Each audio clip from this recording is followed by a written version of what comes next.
Malawi Today.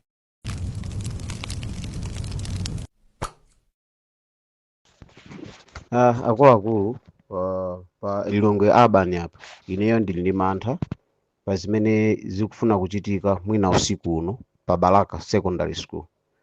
Ndikuyankhula apa momasuka mopandanso kubera chifukwa chonena kuti ndachita kumvera conversation yonseyo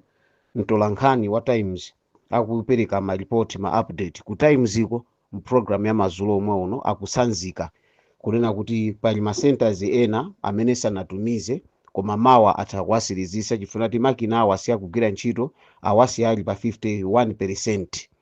Komano a presiding officer ndi a district commissioner akumenekoko ahalawa akuti awauza kunena kuti achoke aliyense apite kwa ifa palibe malo oti agone asekere zinthuzo aliyense akagone kwawo mawa azayambirenso. Nkhawa yanga ndi iyi chimene chikufuna chichitike ndi chani popeza nkhani ngati iyi imayenera kunati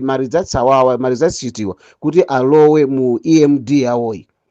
amayenera zipangika zimenezozo in presence of the monitors, in presence of the reporters. Now this time around akwauza kuti anthu anyamuke and mtolankhani wachita kuna kuti ine ndikunyamuka ndipita kunyumba kwanga ndikagone palibe chimene ndingagonere pano mawa nditani ndilawira olo akanandiuza kuti ndigonepo mpano ndikanagonapo mpano kuti china chonse ndichione koma achita kundiuza amfunsa amumveka bwino wayankhula zimenezo ndani ati pali ma presiding officer kaya muti enawo ndi ndani akuluakulu oyang'ana za chisankho including anthu akumeki. Chimene chifuna chichitike ndi chani? Ineyo I suggested this thing kunati zichitika ma network wa ayimisidwa dala ndicho inga chonati anthu auzo kuti bwererani mudzipita and si kubalaka kokhako anthu ambiri achosedwa ma centamo apita makwawo ena kufika mazuono makwawo ndikusiya ma ballot box kuwasiya ku district tally center imene district tally center ikukana kupanga capture kuti ipange sent ma voters amene wawo nde sitikuziwa kuti ma figures iwo chimene chingachitike ndi chani tili masongwe tikuwerengera kunati zinthu ziziyenda zitha kutivuta usiku ndakusokoserani kulinga mutamva tikunena kuti izi zachitika pa Balaka Secondary School